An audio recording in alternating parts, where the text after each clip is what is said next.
Picture this, you're 14 years old and your parents just announced you're getting married next month to someone you've never met. Oh, and by the way, there's a decent chance you might not survive your first childbirth. Welcome to Colonial America, where life's biggest moments happened a lot differently than you might expect. Now, before we dive into this fascinating world, I should probably mention something that might surprise you. While we often think of colonial America as this quaint, simple time with people living in harmony with nature, the reality was far more complex and, frankly, quite brutal. These weren't just the good old days. They were days when survival itself was an achievement worth celebrating. You see, in colonial America, the three most important events in anyone's life, marriage, birth, and death, were governed by rules and customs that would seem absolutely shocking to us today. But here's what's really interesting. Many of these practices actually made perfect sense given the harsh realities these colonists faced every single day. Let's start with marriage, because honestly, colonial courtship makes modern dating apps look like child's play. In colonial America, marriage wasn't really about love, though that might develop over time if you were lucky. It was essentially a business transaction, and I mean that quite literally. Families would negotiate dowries, land transfers, and economic partnerships with the same intensity that modern corporations negotiate mergers. The average age for marriage might surprise you, though it wasn't quite as young as you might think. Most women married around 20 to 22, while men typically waited until their mid-20s. But here's the catch, and this is where it gets really interesting. These ages varied dramatically depending on where you lived and what social class you belonged to. In New England, where Puritan values dominated, couples generally had more say in their choice of spouse. The Puritans believed that marriage should be based on mutual affection and compatibility, which was actually pretty progressive for the time. However, and this is a big however, parental approval was still absolutely essential. A young person who married without their parents' consent could face serious social and economic consequences. But if you lived in the Chesapeake colonies, places like Virginia and Maryland, the situation was quite different. The gender imbalance there was extreme, with men outnumbering women by as much as 6 to 1 in some areas. This created what historians call a marriage market, where women had significantly more bargaining power than their northern counterparts. Now here's something that would definitely raise eyebrows today. Colonial courtship often involved what was called bundling. This practice allowed courting couples to spend the night together in the same bed, but, and this is crucial, they were supposed to remain fully clothed and often had a wooden board placed between them. The idea was that this gave couples a chance to get to know each other during the long winter months when visiting was difficult, while theoretically maintaining their virtue. Of course, bundling didn't always work out as intended. Church records from the period show that a surprising number of colonial brides were already pregnant on their wedding day. Some historians estimate that as many as 1 in 3 New England brides in the late colonial period were expecting their first child when they walked down the aisle. The wedding ceremony itself was typically a much simpler affair than what we might expect today. In most colonies, marriages were civil ceremonies performed by justices of the peace rather than religious officials. The Puritans in particular viewed marriage as a civil contract rather than a religious sacrament, which was actually quite radical for the time. But perhaps the most striking difference between colonial and modern marriages was the legal reality of what marriage meant for women. Under the legal doctrine of coverture, a married woman essentially ceased to exist as an independent legal entity. Her property, her earnings, even her legal identity became subsumed under her husband's. As one legal scholar of the time put it, husband and wife are one person in law, and that person is the husband. This might sound oppressive to modern ears, and in many ways it was. But it's worth understanding that this system also provided women with certain protections and securities that were valuable in a harsh and uncertain world. A married woman was guaranteed support and protection from her husband, and she couldn't be held legally responsible for deaths or crimes in the same way an unmarried woman could be. Marriage in colonial America was also shaped by some pretty practical considerations that we rarely think about today. For instance, the high mortality rate meant that many people married multiple times. It wasn't uncommon for someone to have 2, 3, or even 4 spouses over the course of their lifetime. Not because of divorce, which was extremely rare, but because their spouses kept dying. This created some interesting family dynamics. Blended families were incredibly common, with children from multiple marriages living together under one roof. Step relationships were so normal that they barely warranted comment in most colonial documents. Now, you might be wondering about divorce in colonial America, and here's where things get really complicated.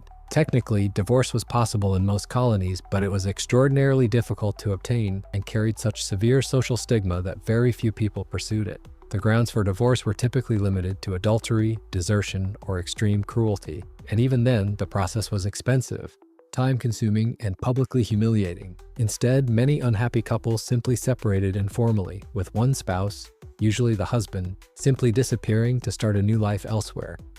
The vast American frontier made this kind of informal divorce relatively easy to accomplish, though it left the abandoned spouse in a difficult legal and social position. But let's move on from marriage to what often came next, and this is where colonial life gets really intense: childbirth, and the experience of bringing new life into this harsh world. If you thought colonial marriage was complicated, wait until you hear about colonial childbirth. Having a baby in colonial America was quite literally a life or death experience. And I'm not being dramatic here. The maternal mortality rate was somewhere between 1 in 8 and 1 in 30, depending on the region and time period. To put that in perspective, a colonial woman had roughly the same chance of dying in childbirth as a modern person has of being in a serious car accident. But here's what's really fascinating about colonial birth practices. They were almost entirely a female domain.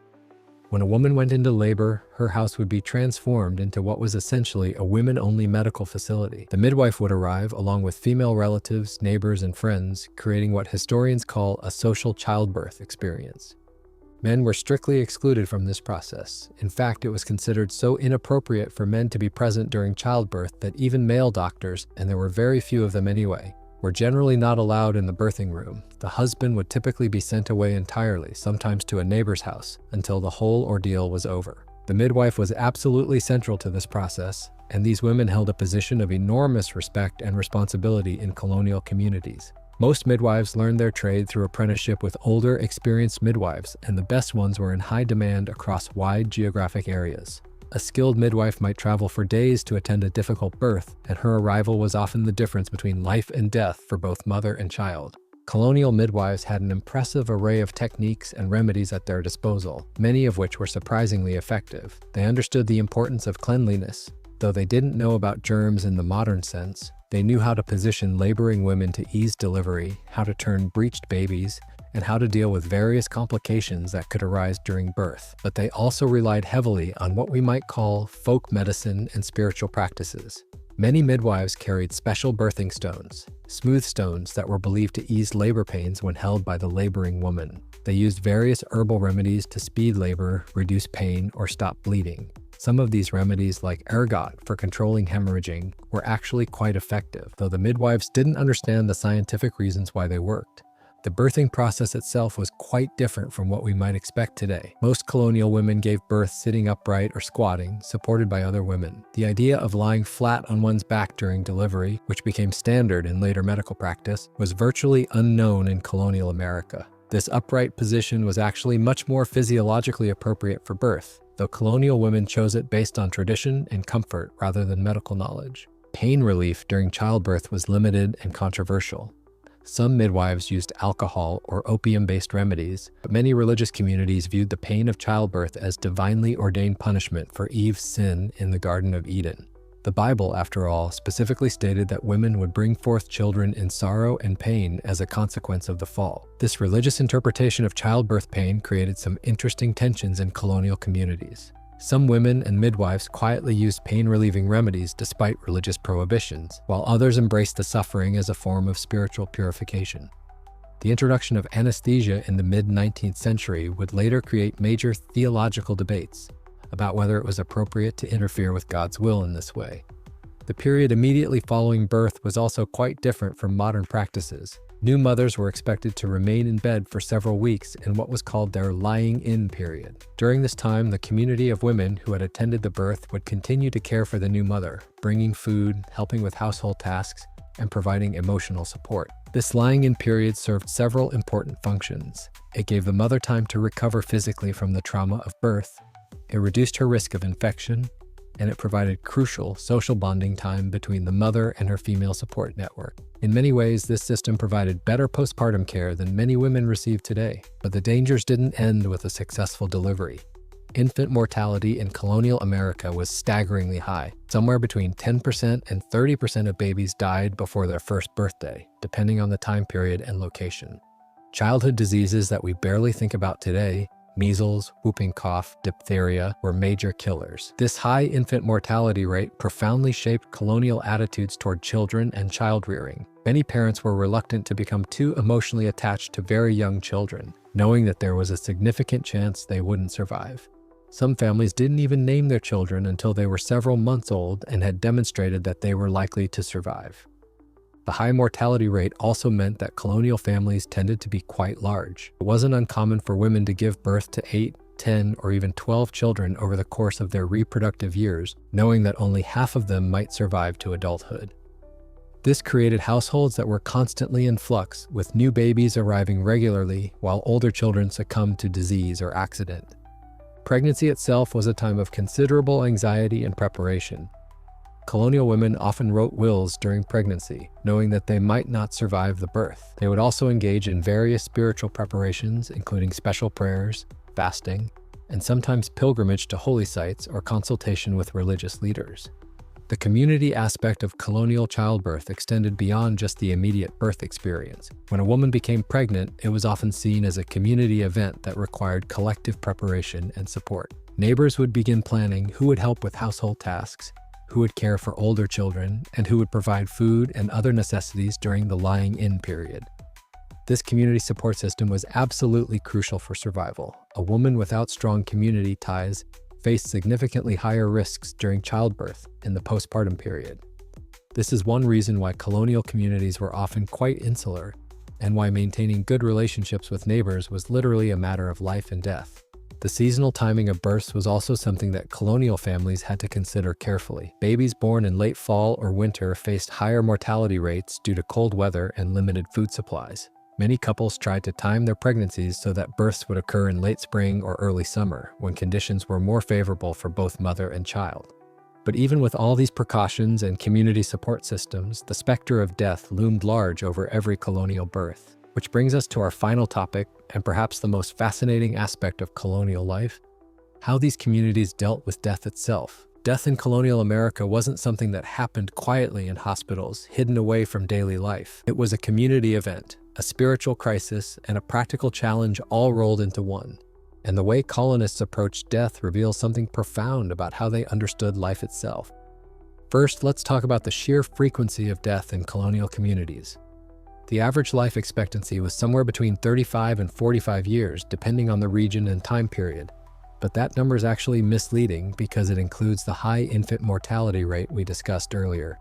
If you survived to adulthood, you had a decent chance of living into your 60s or even 70s. Still, death was a constant presence in ways that are hard for us to imagine today. Colonial families expected to lose children. They expected to lose spouses. They expected to face their own mortality at a relatively young age. This wasn't pessimism, it was realism based on daily experience. Every colonial community had recent memories of epidemic diseases that had swept through and killed significant portions of the population. The most devastating of these epidemics were the periodic outbreaks of smallpox, yellow fever, and influenza that could kill 10% to 20% of a community's population in a matter of weeks.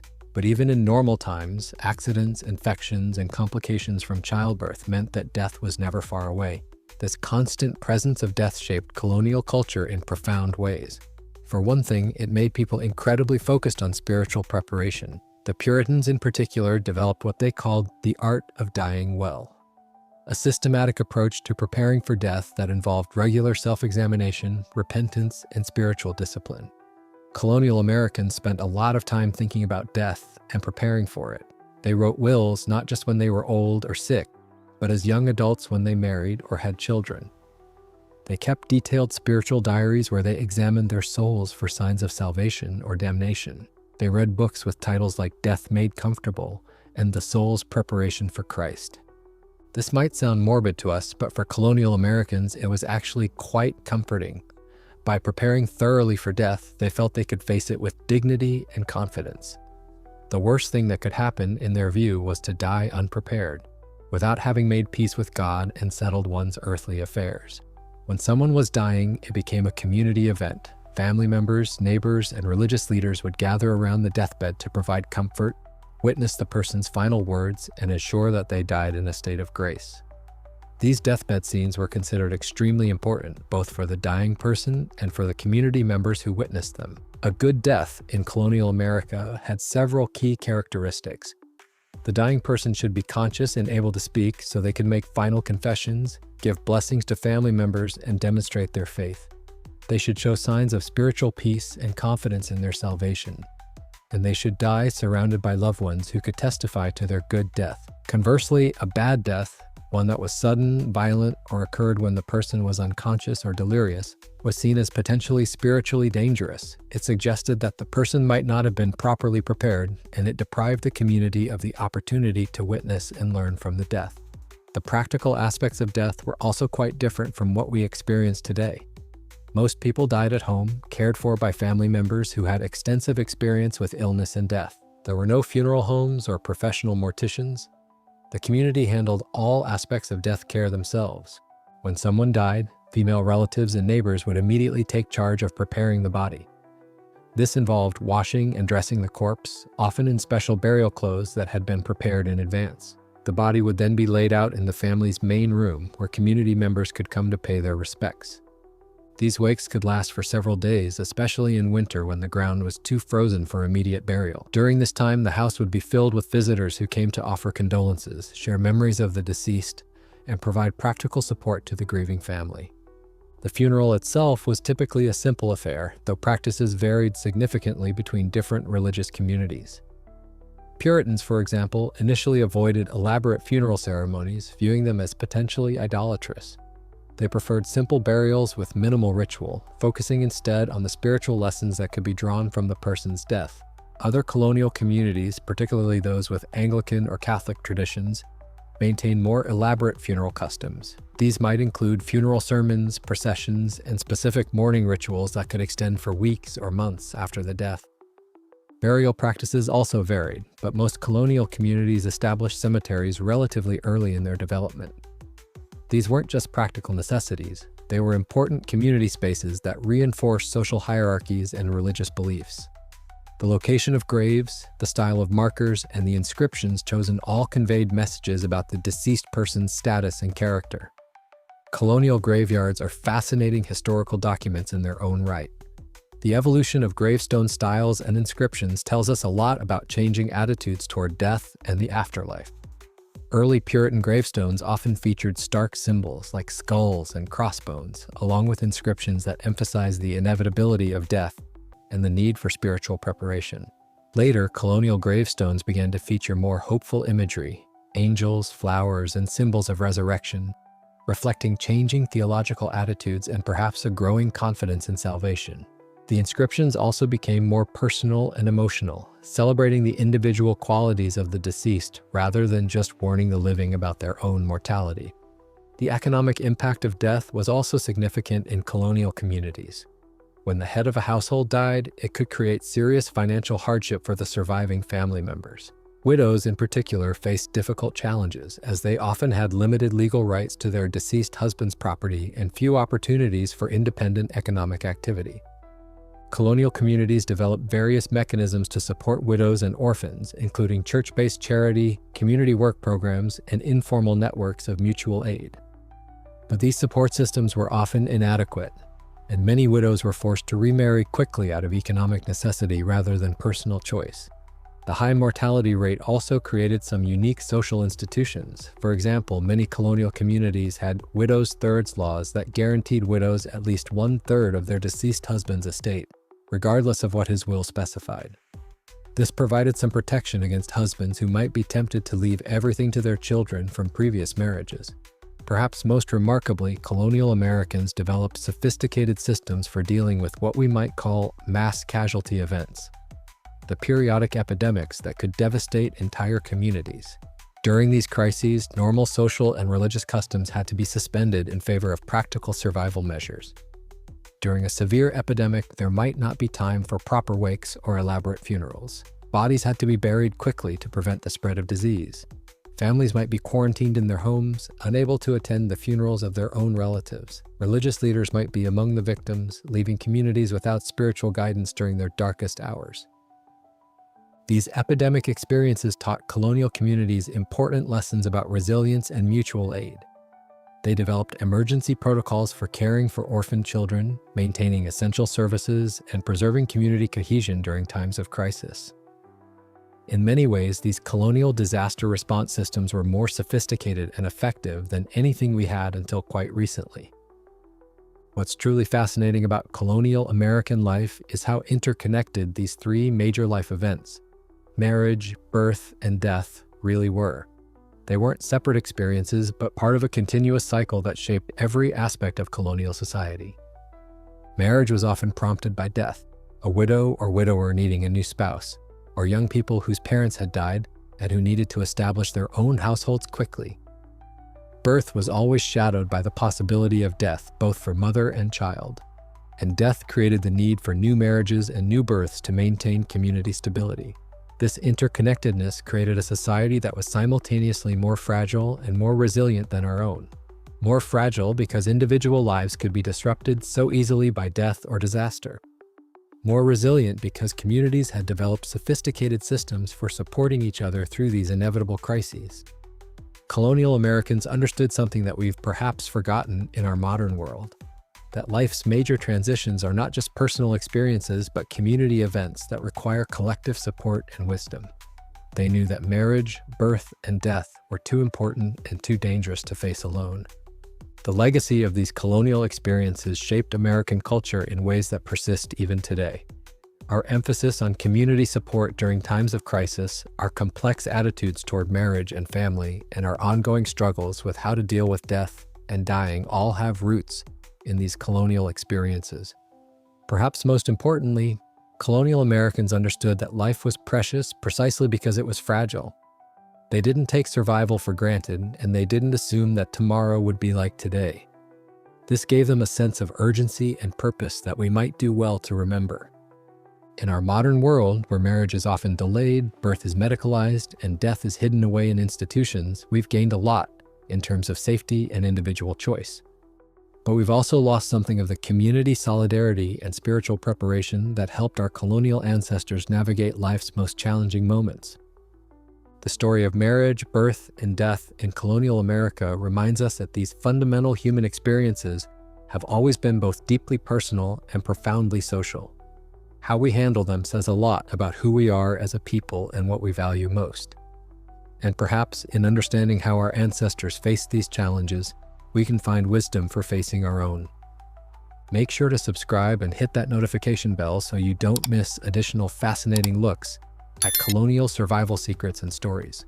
You won't want to miss what these resourceful colonists did when facing starvation, freezing temperatures, and complete isolation from the outside world.